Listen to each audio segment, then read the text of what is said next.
সন্ধ্যার সময় বলতো এক কথা, বিকালে বলতো আর এক কথা, রাতে বলতো অন্য কথা। এদেরকে হিদায়াত করার জন্যে, এদেরকে ভালো পথে আনার জন্যে আল্লাহ পাক এক এক করে ৭০,০০০ নবী পাঠিয়েছে। এদের কথার কোনো বিশ্বাস ছিল না। এরা মুনাফিক ছিল এক নম্বর। এরা সকালে বলতো এক কথা, বিকালে বলতো অন্য কথা। এরা এই বনী ইসরাইল কওমের দুষ্টু এরা, এই যে জাতি, এই জাতিটা ১২,০০০-এর মতো নবী পয়গম্বরকে হত্যা করেছে। কথাকে বুঝতেছেন আপনারা? আমি আপনাদের কাছে বলতে চাইছি, এই যে মুর্শিদাবাদ বিরাদাল রুহুল বলে একটা বক্তা চেনেন আপনারা? চেনেন? বিরাদাল রুহুল আহলে হাদিস মার্কাজে, বুঝতে পারছেন? মুমতাজুল ইসলাম ওই একই কোয়ালিটি আর কি। তিনি বলেছে যে যত নবী এসেছে সব ইহুদিদের ভিতরে। জোরে বলেন নাউজুবিল্লাহ।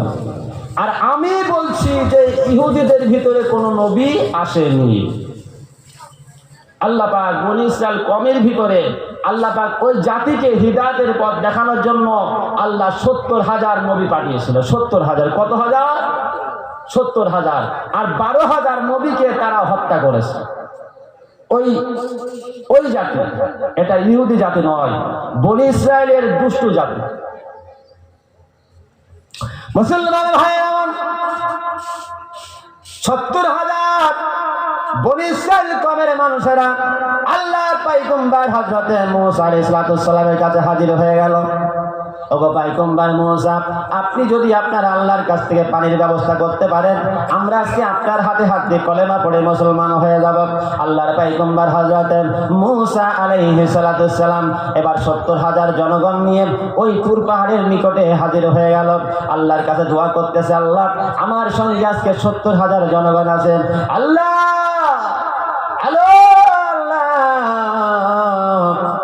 আজকে আমার সঙ্গে ৭০,০০০-এর মতো জনগণ আছে। আল্লাহ মিশরের দেশে ২ বছর পানি হয় না, আপনি পানির ব্যবস্থা করেন। সকাল থেকে সন্ধ্যা পর্যন্ত দোয়া করা হয়। একদিন পার হয়ে গেল, মূসা নবীর দোয়া কবুল হয় না। ২ দিন পার হয়ে গেল, মূসা নবীর দোয়াটা কবুল হন না। ৩ দিন পার হয়ে গেল, মূসা নবীর দোয়াটাও কবুল হন না। আল্লাহর পয়গম্বর হযরত মূসা আলাইহিস সালাম বলতে লেগেছে, আল্লাহ ইতিপূর্বে যতবার আপনার কাছে দোয়া করেছি, আমার দোয়া আপনি কবুল করেছেন। আজকে এমন কি হয়ে গেল? ৩ দিন পার হয়ে গেল, আমার দোয়া কবুল হয় না। শুনতেছেন আপনারা? শুনতেছেন তো? আমার দিকে তাকান, আমার দিকে। ওই ইউটিউবের দিকে তাকাতে হবে না, ও অনেক মিডিয়া আছে, মিডিয়া চলছে, মিডিয়া চারিদিকে সব লোকজন দেখছে। আপনারা আমার দিকে তাকান। ৭০,০০০ জনগণ আমার সঙ্গে আছে। এই মূসা নবী ৩ দিন ধরে দাঁড়িয়ে আছে। কোথায়? কোথায় বলে? তুর পাহাড়ে। সঙ্গে আছে কত? ৭০,০০০ জনগণ। ৩ দিন ধরে দোয়া কবুল হচ্ছে। জালালি কদরের নবী ছিলেন, জালালি মেজাজের নবী ছিলেন। আল্লাহর সঙ্গে এনি টাইম ফোনে কথা বলতেন। আল্লাহর সঙ্গে এনি টাইম কথা বলতো। যেমন আমরা ফোনে কথা বলি, ঠিক তেমনই মূসা নবী আল্লাহর সঙ্গে কথা বলতেন। আর ৩ দিন হয়ে গেল, ৭০,০০০ জনগণ নিয়ে দাঁড়িয়ে আছে, দোয়া করতেছে, আল্লাহ দোয়া কবুল করছে। এই দৃশ্য যখন দেখলো, তুর পাহাড়ের দক্ষিণ সাইডে একটা জায়গা ছিল, সেখানে মেয়েরা খারাপ কাজ করত। কি কাজ? পরকিয়া। এই যে আমি একটু আগে আপনাদের বলেছি পরকিয়া সম্পর্ক, এই পরকিয়া ছিল ওই এলাকাটায়।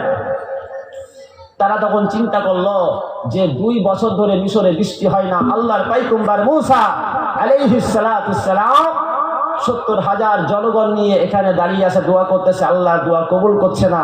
তবে হয়তো আমাদের ওপরে হয়তো ভূমিকম্প গজব আসতে পারে। এরা এই চিন্তা করে তারা সব ওই পাহাড় থেকে পালিয়ে চলে গেল। সব কোরআনের কথা, আমি যা কথাগুলো বলছি সব কোরআন থেকে এসছে। আল্লাহর পয়গম্বর হযরত শুআয়ব আলাইহিস সালাম যেখানে বসবাস করতেন সেটা হলো মাদাইন শহর। আর ওই মাদাইন শহরে এই দুনিয়াতে সর্বপ্রথম ভূমিকম্প হয়েছিল। এই ভূমিকম্প দিয়ে আল্লাহ পাক হযরত শুআয়ব আলাইহিস সালামের কওমকে ধ্বংস করলো সর্বপ্রথম। তবে শুনে রাখেন, কিয়ামত পর্যন্ত 3টে ভূমিকম্প হবে। এটা বিশ্বনবীর হাদিস থেকে এসেছে। 3টে ভূমিকম্প, ভয়াবহ ভূমিকম্প হবে। একটা হবে আমাদের পূর্ব দিকে, আর একটা হবে জেরুজালেম, আর একটা হবে আপনার আমেরিকা, কানাডা। এই 3টে ভূমিকম্প হবে। তবে প্রথম একটা শক্তিশালী ভূমিকম্প হয়ে গেছে মাদাইন শহর, যেখানে আল্লাহর পাইগম্বর ছিল হযরতে শুআয়ব আলাইহিস সালাম। এই ছোটখাটো এই যে ভূমিকম্প হচ্ছে এদিক ওদিকে, এই ভূমিকম্প নয়, এই ভূমিকম্প নয়। মাঝে আপনার তুরস্কই হলো, এই ভূমিকম্প নয়। আমি যে ভূমিকম্প বলছি এটা ভয়াবহ ভূমিকম্প। সেই ভূমিকম্প প্রথম হয়েছিল মাদাইন শহর, যেখানে আল্লাহর পাইগম্বর হযরতে শুআয়ব নবীর কওমকে ধ্বংস করে দিয়েছিল এক মুহূর্তের ভিতরে আল্লাহ পাক। 3খানা বড় বড় ভূমিকম্প হবে জেরুজালেম, যেখানে ইসরাইল, আর আমাদের পূর্ব সাইডে আর একটা পশ্চিম সাইডে। আজকে ইহুদি খ্রিস্টানদের নজর হলো জেরুজালেম। ওরা পৃথিবীর অন্য কোনো জায়গায় ওরা নেই। ওই যে গাজা, জেরুজালেম, ওই জায়গাটা নজর। ওরা এটাই ভাবে যে দাজ্জাল, ওরা ওরা কামনা করে সব সময়। দেখবেন ইসরায়েলে দেখবেন একটা আপনার মাউন্টেস একটা পাঁচিল আছে, ওই পাঁচিলে ওরা ইবাদত করে। ওরা সব সময় মনে মনে ভাবে যে আমাদের দাজ্জালকে পাঠাও। ওরা ভাবে ওদের নবী দাজ্জাল, দাজ্জাল দাজ্জাল আসবে, দাজ্জাল আবার দুনিয়া সব এক করে নেবে। ওরা সেই কামনা করে। আর আমরা কামনা করে আমাদের হযরতে ঈসা নবী আসবেন, বিশ্ব নবীর উম্মত হবে। জোরে বলেন সুবহানাল্লাহ। মুসলমান ভাইরা আমার, তামাম পৃথিবীর যত দেশ আছে, আজকে ইহুদিরা কেন এত এগিয়ে গেল? এদের শিক্ষা দিক থেকে এগিয়ে, চতুর্দিক থেকে এরা এগিয়ে গেছে। কিন্তু এগিয়ে যাওয়ার কথা ছিল আমাদের মুসলমানদের। আমাদের কোরআনটা, আজকে কোরআনটা ওরা নিয়ে গবেষণা চালিয়ে চলে, শিক্ষা অর্জন করে করে পৃথিবী যত বড় বড় যুদ্ধের মালপত্র ওরা বানিয়েছে। আল্লাহর নবী সাল্লাল্লাহু সাল্লাম বলেছেন, এ আমার উম্মতেরা, তোমরা পড়ো, তোমরা পড়ো, শিক্ষা অর্জন করো। শিক্ষার জন্য চীন দেশে যেতে হলে তোমরা চলে যাও। শিক্ষা তোমাদের প্রয়োজন। শিক্ষা তোমাদের না হলে দুনিয়ায় তোমরা টিকতে পারবে না। ১,৫০০ বছর আগে কোরআন পাঠিয়েছে। পৃথিবীর বয়স কত? আমি আপনাদের সামনে একটু আগেই বলছিলাম যে বিশ্ব নবীর থেকে ইব্রাহিম নবী পর্যন্ত ২,২৪০ বছর ৮ মাস ২৯ দিন। কত বললাম খেয়াল আছে আপনাদের? আমাদের নবীর থেকে ইব্রাহিম নবী পর্যন্ত মাঝখানে যে লম্বা সময়, এই সময়টা হলো ২,০০০ বছর ২৪০ বছর। আপনার ভুল হয়ে গেল, ২,৭০০ বছর।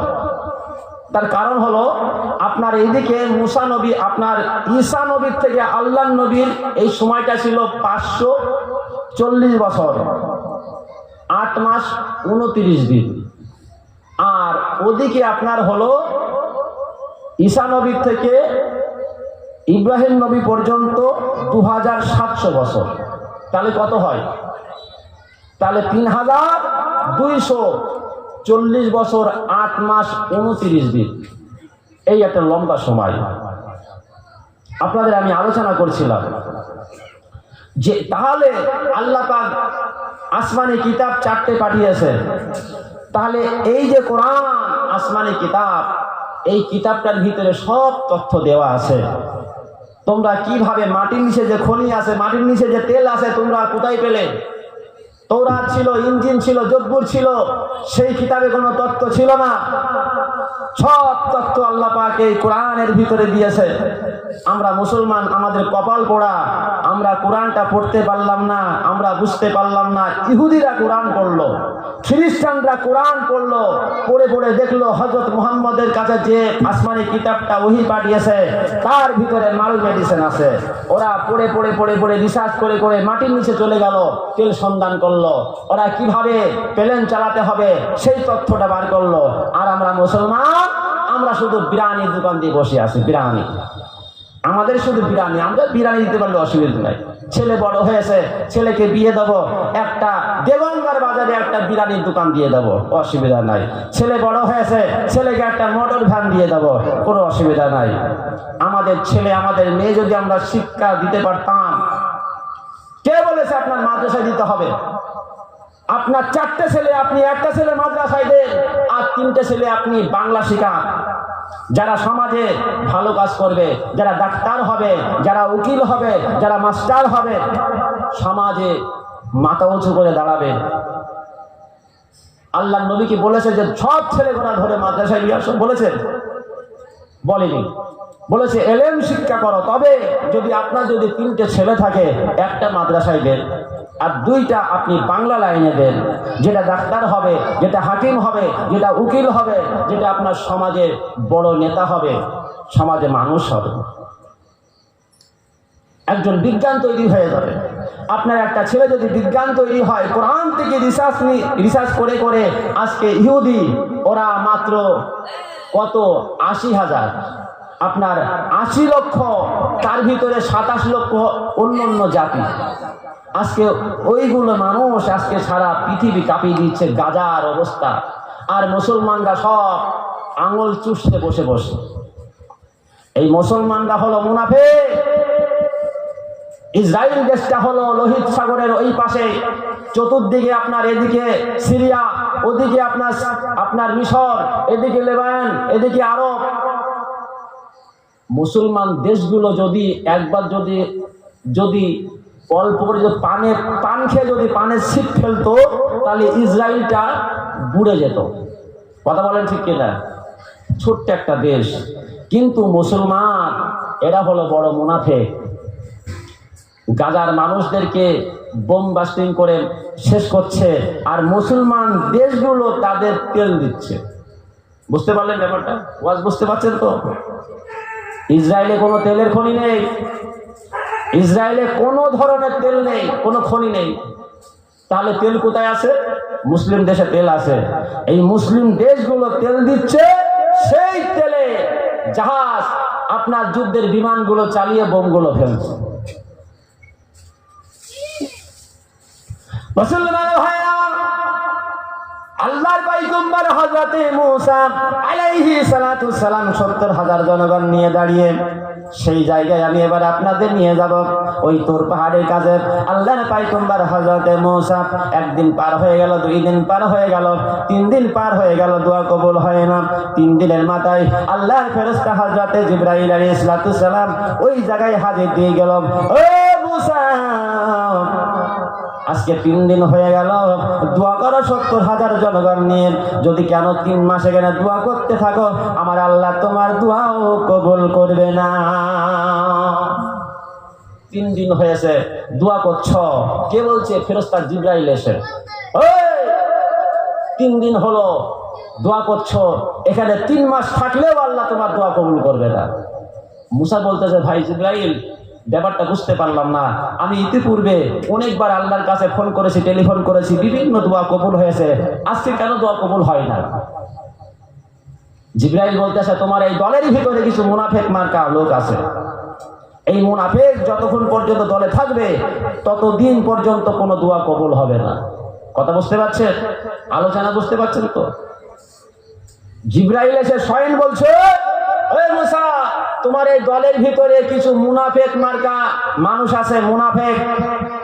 এই মুনাফিক গুলো আপনি দল থেকে আগে বার করুন, না হলে কোনো ধরনের দোয়া আল্লাহ কবুল করবে না। এখন সমাজে মুনাফিক পাওয়া যায়? আছে, মুনাফিক আছে। মুনাফিককে আপনি চিনতে পারবেন না। দাড়ি আছে, টুপি আছে, পাও আপনার 5 ওয়াক্ত নামাজ পড়ছে, হজ করতে যাচ্ছে, উমরায় যায়, মসজিদে ঘন ঘন যায়, কিন্তু আপনি চিনতে পারবেন না। আপনার সঙ্গে মুনাফিকি করবে, কিন্তু আপনি ভাবেন যে আল্লাহর ফেরেশতা। বুঝতে পারলেন? মুনাফিক কিন্তু কোনো অন্য ধর্মের থেকে আসে না। মুনাফিক হলো এই মুসলমান সমাজ থেকে মুনাফিক তৈরি হয়। আল্লাহ নবী আমার বলল, উহুদের যুদ্ধে বেধর্মীরা আমাকে যতটা আঘাত করতে পারেনি, তার থেকে বেশি আমার ক্ষতি করেছে আমার দলের ভিতরে মুনাফিকি করে। কথা বলেন ঠিক কিনা? বিশ্ব নবী আমার বলছে যে ইহুদি খ্রিস্টানরা যতটা ক্ষতি আমার করতে পারিনি ততটা ক্ষতি করেছে আমার দল থেকে, সব মুনাফিকি করে। এমন ভাবে আপনার সঙ্গে মুনাফিকি করবে আপনি কিছুই বুঝতে পারবেন না। এখন আল্লাহর পয়গম্বর হযরত মূসা আলাইহিস সালাম বললে, ভাই জিবরাইল তাহলে এখন কি করব? একটু মহব্বতের সঙ্গে বলে শোনেন, আল্লাহুম্মা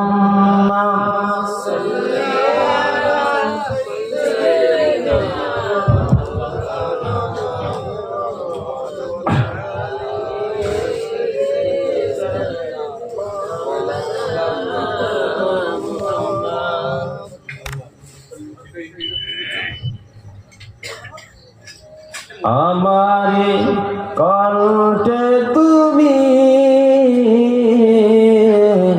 তোমারি বাণী তুলেছ, বুকের দেরাজে তুমি তোমারি বাণী তুলেছ, আমারি কণ্ঠে তুমি তোমারি বাণী তুলেছ, বুকে দেরাজে তুমি বাণী তুলেছ। আল্লাহুম্মা সাল্লি আলা,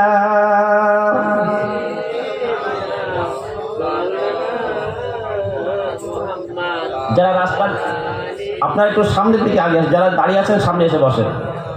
প্যারে হাজিরিন, তাহলে আমি আপনাদের কাছে বলতে চাইছিলাম যে মুনাফিক, এই মুনাফিক কিন্তু সব জায়গায় থাকে। মুনাফিক আল্লাহ ফেরেশতা জিবরাইল বলছে, মুসা তোমার দলে মুনাফিক আছে, মুনাফিক গুলো বার করো।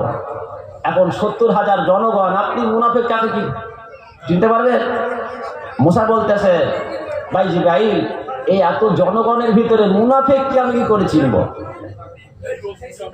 জিবরাইল বলল, তাহলে এক কাজ করো, তাহলে মিশরে আর বৃষ্টি হবে না। কি হবে না? মিশরে বৃষ্টি হবে না মুনাফিক গুলো না বার করলে। এখন মুসা নবী বলতেছে, এই দলের ভিতরে মুনাফিক মার্কা কিছু মানুষ আছে, তোমরা দল থেকে চলে যাও, নাহলে মিশরে বৃষ্টি হবে না। এখন যারা মুনাফিকি করেছিল তারা পড়ে গেছে বিপদে। এরা দেখছে আমরা যদি দলে থাকি তাহলে মিশরে আর বৃষ্টি হবে না, আমাদের বাল বাচ্চা ছেলে মেয়ে না খাবার জেলায় মারা যাবে, চাষ আবাদ কিচ্ছু হবে না, মাঠঘাট সব পুড়ে সরকার হয়ে যাবে, বৃষ্টি হবে না। আর আমরা যদি দল থেকে এখন বার হয়ে চলে যাই তাহলে মানুষ দেখবে যে আমরা মুনাফিক, আমাদের কারণে মিশরে বৃষ্টি হয়নি, তবে আমাদের গণধোলাই হয়ে যাবে। এরা দল থেকে বার হতে পারে না, আবার দলেও থাকতে পারে না, মহা বিপদে পড়ে গেছে। এরা তখন উপস্থিত একটা বুদ্ধি বার করলো, ওরা জমিনে পড়ে গেল, আপনার চাদর মুড়ি দিয়ে আল্লাহর কাছে তওবা করতেছে, আল্লাহ আমরা ভুল করেছি, অন্যায় করেছি, আপনি আমাদের ক্ষমা করে দেন, আমরা আপনার সঙ্গে আর মুনাফিকি করব না। যখন তওবা করলো তখনই আল্লাহ পাক তাদের দোয়াটা কবুল করলো। এবার জিবরাইল আলাইহিস সালাম এসে বলল, মুসা তুমি বাড়ি চলে যাও, বৃষ্টি শুরু হয়ে যাবে। মুসা নবী 70,000 জনগণ নিয়ে বাড়ি আসতে না আসতে পথের মাঝখানে হুড়মুড় করে বৃষ্টি শুরু হয়ে গেল। জোরে বলেন সুবহানাল্লাহ। তাহলে মুনাফিক, যারা মুনাফিক, তবে মুনাফিক সমাজে মুনাফিক, আপনার মুনাফিক এমন একটা জিনিস, আল্লাহ নবী আমার বলছে, যারা যে মজলিসে মুনাফিক থাকে সেই মজলিস কখনো কবুল হয় না। যেখানে মুনাফিক থাকবে সেখানে কিন্তু কবুল হবে না। আপনি মসজিদে নামাজ পড়ছেন, সেখানে যদি মুনাফিক থাকে তাহলে সেই নামাজ কিন্তু খুব মুশকিল হয়ে যাবে। তার কারণ হলো মুসা নবী 70,000 জনগণ নিয়ে 70,000 জনগণ নিয়ে তুর পাহাড়ে দাঁড়িয়ে আছে। ফেরেশতা জিবরাইল আলাইহিস সালাম বলছেন যে আপনি আপনার দল থেকে মুনাফিক গুলো বার করেন, তার কারণ আল্লাহ দরবারে মুনাফিক থাকলে সেই ইবাদত কবুল হয় না। বুঝতে পারছেন?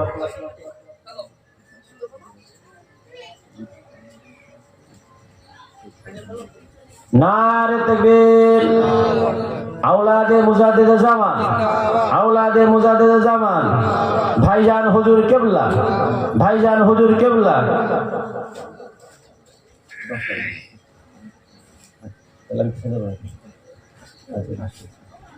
নারে তাকবীর, নারে তাকবীর।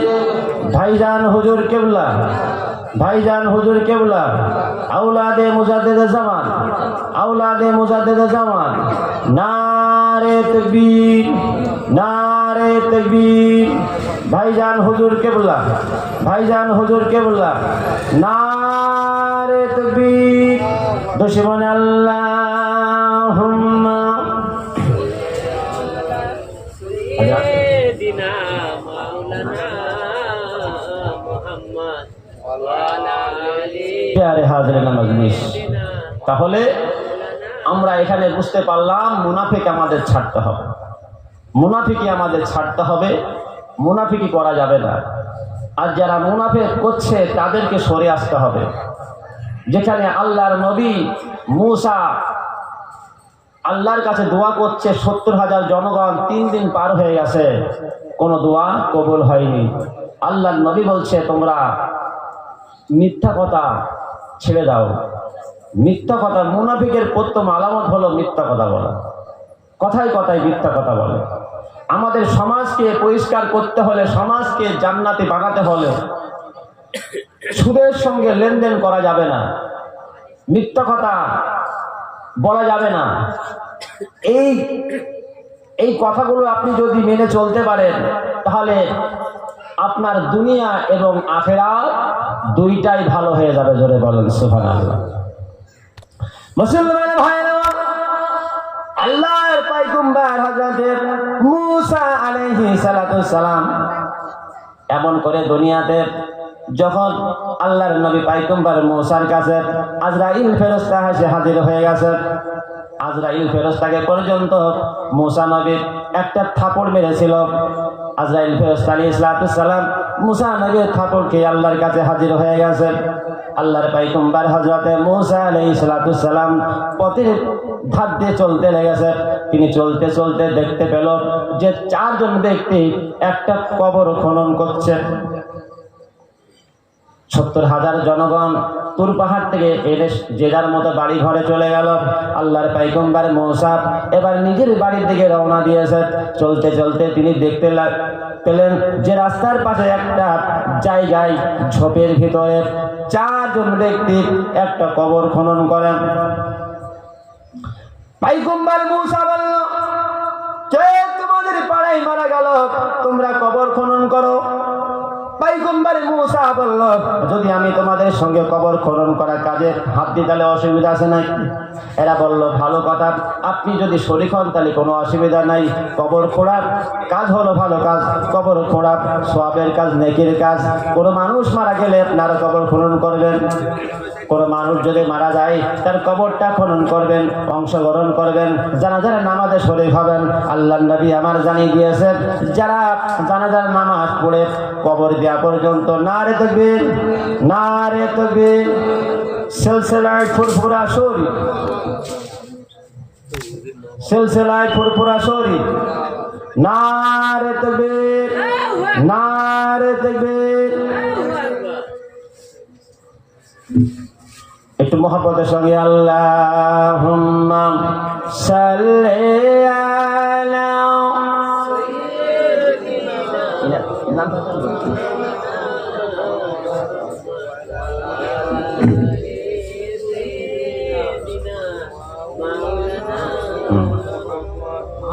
প্যারে হাজরিন মজলিস। এখন দেখতে দেখতে আপনার 2 ঘন্টার মতো বক্তৃতা আপনাদের সামনে করে ফেললাম, আর বিস্তারিত আলোচনা নয়। এখন আপনাদের সম্মুখে সুদূর বাংলাদেশ থেকে আগত হযরত মাওলানা মুফতি মাহবুব সাহেব আপনাদের সম্মুখে কোরআন ও হাদিসের আলোকমালা থেকে আলোচনা করবে। আপনারা যে যেখানে আছেন ধীরে স্থির ভাবে মাহফিলের ভিতরে বসে পড়েন, আর কেউ উঠা বসা করবেন না। এখন হযরত মাওলানা মুফতি মাহবুব সাহেব বাংলাদেশ থেকে আগত, আপনাদের সম্মুখে কোরআন ও হাদিস থেকে আলোচনা করবে। আপনারা ধীর স্থিরভাবে আলোচনা শুনবেন এবং পাশাপাশি আমল করার চেষ্টা করবেন। এই সন্ধ্যা থেকে এ পর্যন্ত যা কিছু শুনেছেন, আল্লাহ পাক আমাদের সকলকে যেন বেশি বেশি করে আমল করা তৌফিক দান করে। জোরে বলেন আল্লাহুম্মা আমিন।